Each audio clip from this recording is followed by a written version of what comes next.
बिस्मिल्लाहिर्रहमानिर्रहीम dear students अस्सलाम वालेकुम। नवीद साबरी हियर। आज हम ईडियम्स के लेक्चर नंबर 7 पे बात करेंगे, जिसमें कि हम नेक्स्ट जो ईडियम्स का हमारा सेट है 12 ईडियम्स का, उसको हम वन बाय वन डिस्कस करेंगे। और एज यू नो कि ये हमारी सीरीज़ जो है वो इजी टू डिफ़िकल्ट के पैटर्न पे चल रही है। और ईडियम का लेक्चर 1 हमने स्टार्ट किया था, अब ये 6 है। इसमें सबसे पहला ईडियम है under the weather. Under the weather का मतलब होता है नॉट फीलिंग वेल, सिक, बीमार होना, कहीं किसी ना किसी तरह से तबीयत ख़राब होना। तो इसके लिए ज़रा एग्जांपल देखें कि Qasim stayed home from work because he was feeling under the weather. Qasim ने घर पे ही स्टे किया, यानी कि काम से उसने छुट्टी ले ली क्योंकि वो कुछ उसकी तबीयत ख़राब थी, वो सिक था, बीमार था। When you catch cold you feel under the weather. जब तुम्हें सर्दी लगती है तो तुम बीमार हो जाते हो। अब ये कैच कोल्ड वो ईडियम है जो हमने पिछले लेक्चर में भी पढ़ा था। इसको आप इस तरह से देख सकते हैं कि इस एक सेंटेंस में दो ईडियम यूज हुए हैं। नेक्स्ट अगर हम देखें तो to hang up. To hang up का मतलब होता है कि कपड़ों वगैरह को किसी हैंगर पे, हुक वगैरह पे रखना, उसको हैंग करना, लटकाना। या फिर होता है टू हैंग अप का मतलब होता है वेट करना और रिसीवर को चेंज करना, यानी कि किसी रिसीवर का वेट करना। और ये जैसे लिखा हुआ है ना, टू रिप्लेस। जी, ये जैसे लिखा हुआ है to replace the receiver on the phone. तो रिसीवर को फोन पे रिप्लेस करना at the end of the conversation. तो इस तरह करके ये हमारा ईडियम है कि फोन फोन के ऊपर किसी रिसीवर को रिप्लेस करना at the end of the conversation, conversation के एंड पे। दूसरे लफ्जों में कि एक बंदे से आप बात कर रहे हैं, फिर आप वेट करेंगे, फिर दूसरा रिसीवर आगे बात करेगा। तो इसको ज़रा देखिए। नेक्स्ट जब हम बात करते हैं सेंटेंस की फॉर्म में, तो would you like me to hang up your coat for you in the closet. तो ये फर्स्ट वाले मीनिंग में है। और दूसरा है the operator told me to hang the phone up and call the number again. To hang the phone up का मतलब ये है कि मैं फ़ोन को जो है ना वो रख दूं और दोबारा से नंबर कॉल करूं। नेक्स्ट है जी, अ, हम इसको,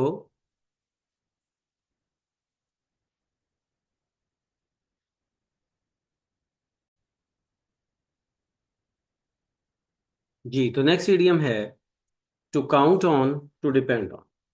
किसी के ऊपर डिपेंड करना, किसी के ऊपर भरोसा करना, किसी पे ट्रस्ट करना ज़रूरत के वक्त। वक्त वक्त ज़रूरत जब हम किसी के ऊपर डिपेंड करते हैं, किसी के ऊपर भरोसा करते हैं, तो उसको हम टू काउंट ऑन कहते हैं। और अगर डिपेंड हो तो डिपेंड ऑन भी कहा जा सकता है। और डिपेंड अपॉन अगर कहें तो भी इसी मीनिंग में आता है, किसी पे इन्हसार करना, किसी पे भरोसा करना, किसी पे तकिया करना। I can count on my parents to help me in an emergency. मैं अपने पेरेंट्स पे भरोसा कर सकता हूँ कि वो मुश्किल में मेरी मदद करेंगे, इमरजेंसी में मेरी मदद करेंगे। दूसरा है do not depend on Frank to lend you any money, he does not have any. Frank के ऊपर डिपेंड ना करें, फ्रैंक के ऊपर भरोसा ना करें कि वो आपको पैसे देगा, उसके पास खुद नहीं है। नेक्स्ट है to make friends with. To make friends with का मतलब होता है दोस्ती करना, दूसरे लोगों से दोस्ती, अच्छे ताल्लुक बनाना। संजना इज अ शाई girl and does not make friends easily. Sanjana एक शाई गर्ल है और वो आसानी से लोगों से दोस्ती नहीं करती।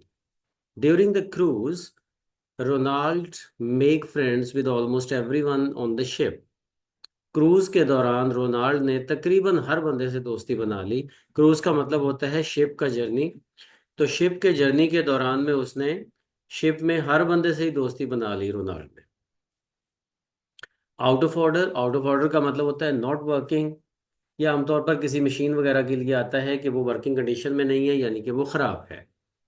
The elevator was out of order, so we had to walk to the 10th floor of the building.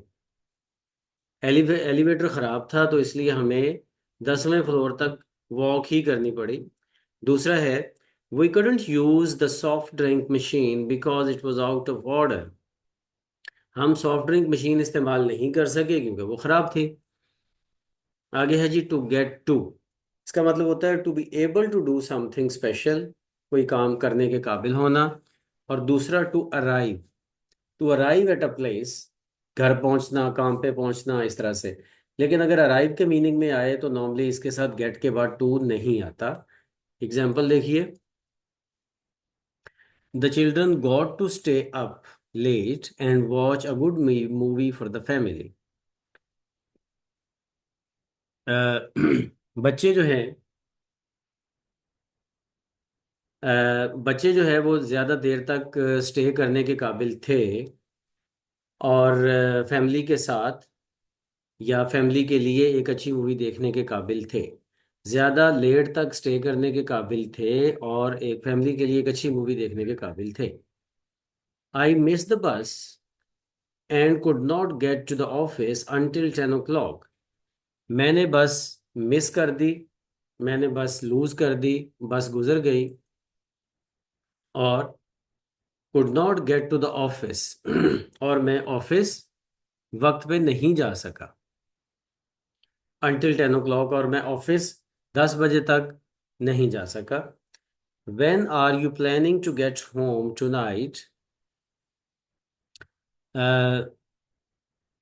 तुम घर जाने के लिए, आज रात तुम घर जाने के लिए कब प्लानिंग कर रहे हो कि कब तुम घर जाओगे आज रात। अच्छा, अब इसमें देखिए कि सेकंड सेंटेंस में गॉट के बाद, गेट के बाद टू आया है ऑफिस के लिए, लेकिन जो थर्ड वाला है इसके अंदर गेट के बाद टू नहीं है। तो दूसरे लफ्ज़ों का दूसरे उसमें है कि अगर किसी ऑफिस वगैरह पे हो, ऑफिस किसी बिल्डिंग की बात हो तो गेट टू आता है। लेकिन अगर बिल्डिंग ना हो बल्कि किसी इवेंट या किसी जगह की बात हो तो उसके लिए टू नहीं आता। नेक्स्ट है जी few and far between, not frequent और अनयूजुअल और रेयर। मतलब वो चीज़ जो कभी कभार होती है। इसके लिए the times that your children get to stay up late are few and far between. वो औकात या वो लम्हे, योर नहीं आवर है, आवर चिल्ड्रन, वो लम्हे कि जब हमारे बच्चे देर तक स्टे करते हैं, यानी कि देर तक जागे रहते हैं, जागने के काबिल होते हैं। गेट टू देखें, गेट टू पिछला इडियम इसमें आ गया। गेट तक अपना देर तक जाते जागे रहने के काबिल होते हैं, वो कभी कभार ही लम्हे आते हैं। आगे है जी airplane travel is very safe because accidents are few and far between. Airplane travel जो है वो काफ़ी सेफ है क्योंकि एक्सीडेंट जो है वो वे बिल्कुल शाज़ व नाज़िर होते हैं, बहुत ही कभी कभार होते हैं। नेक्स्ट इडियम है टू लुक ओवर। इसको to go over, to read over, to check over, ये सारे इडियम का एक ही मतलब है। इसको इस तरह भी कहा जा सकता है। तो इसलिए ये चारों इडियम का एक ही मतलब है और मतलब इसका है to examine, to inspect closely, मुआयना करना, इसका गौर से जायजा लेना किसी चीज़ का। तो ज़रा ये चारों सेंटेंसेस देखिए। Go over is different from other forms because it is not separable. Yes, ये देखिए सेंटेंस भी बन गया और साथ ही एक इंफॉर्मेशन भी आपको मिल गई। ये जो गो ओवर का वाला इडियम है, इसका मतलब क्या है कि इसमें ये सेपरेबल नहीं है, मतलब इसको सेपरेट नहीं किया जा सकता जैसे बाकियों को सेपरेट किया जा सकता है। तो देखिए सेंटेंस भी बन गया और आपको इसका मीनिंग भी पता चल गया, इसका यूज भी पता चल गया। और आगे है I want to look my homework over again before I give it to the teacher. मैं दोबारा से अपने होमवर्क को देखना चाहता हूँ इससे पहले कि मैं ये टीचर को दूँ। The politician went over speech before the important presentation. Important presentation से पहले सियासतदान ने पॉलिटिशियन ने अपनी स्पीच को, अपनी तकरीर को दोबारा से देखना चाहा या उसने देखा। You should never sign any legal paper without checking it over. तुम्हें कोई भी लीगल पेपर बगैर मुआयना किए, बगैर उसको अच्छी तरह से देखे साइन नहीं करना चाहिए। Next is to have time off या टू टेक टाइम ऑफ, और सिंपली टू हैव ऑफ भी कहा जा सकता है इनफॉर्मल सेंस में। टू हैव फ्री टाइम और not to have to work, यानी कि जब आपके पास फ्री टाइम हो और आपको कोई काम ना करना हो, ऑफिशियल काम ना करना हो, तो टू हैव टाइम ऑफ कहा जाता है। तो अब ये जो टू टेक टाइम ऑफ है ना, सेकंड वाला इडियम, आमतौर पर ये उस वक्त यूज किया जाता है जब बंदा टाइम ऑफ लेना चाहता है लेकिन दूसरे इस बात पे एग्री नहीं है, तो उस वक्त ये to take time off use किया जाता है। अदरवाइज, और ये जरूरी नहीं है हर दफा, बट पहले वाला जो है वो तो हर सिचुएशन में यूज किया जा सकता है। जरा सेंटेंस देख लें।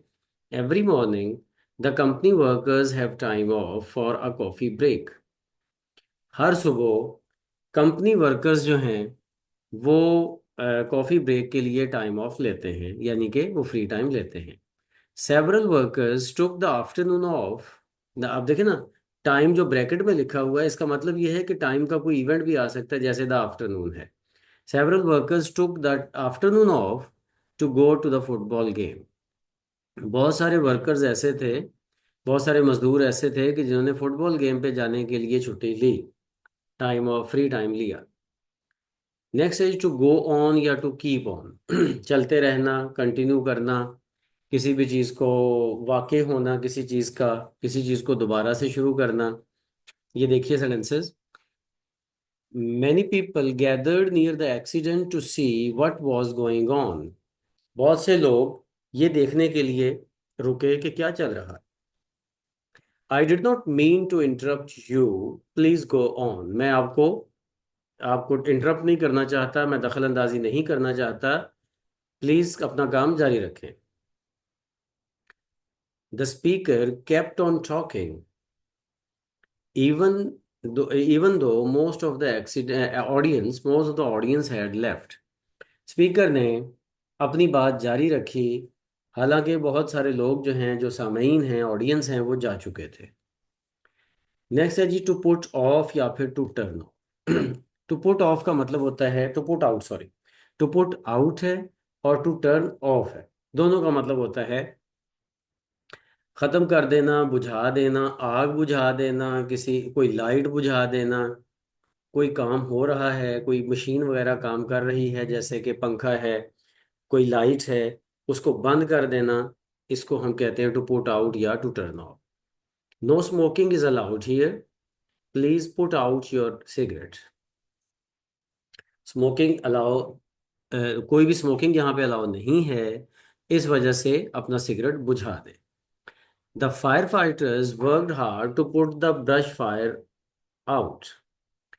फायर फाइटर ने बहुत मेहनत की ताकि वो आग को बुझा सके।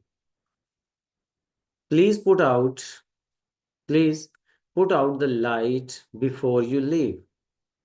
मेहरबानी करके अपने जाने से पहले लाइट को ऑफ कर दें। Okay, I will put it out. ठीक है, मैं इसको बुझा दूंगा या ख़त्म, इसको मैं ऑफ कर दूंगा। नेक्स्ट है जी ऑल ऑफ अ सडन या ऑल एट वंस, अचानक, बिल्कुल अचानक, बगैर किसी वार्निंग के। All of a sudden Ehsan appeared at the door, we weren't expecting him to drop bye.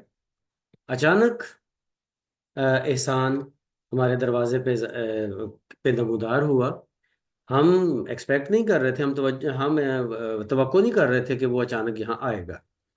All at once Salim got up and left the house without any explanation. बिल्कुल अचानक सलीम उठा और उसने बगैर कोई वजह बताए, बगैर वजाहत किए वो घर से चला गया। तो स्टूडेंट्स, इस तरह से आज हमारा ये लेक्चर कंक्लूड होता है। मिलते हैं नेक्स्ट लेक्चर में। अल्लाह हाफिज।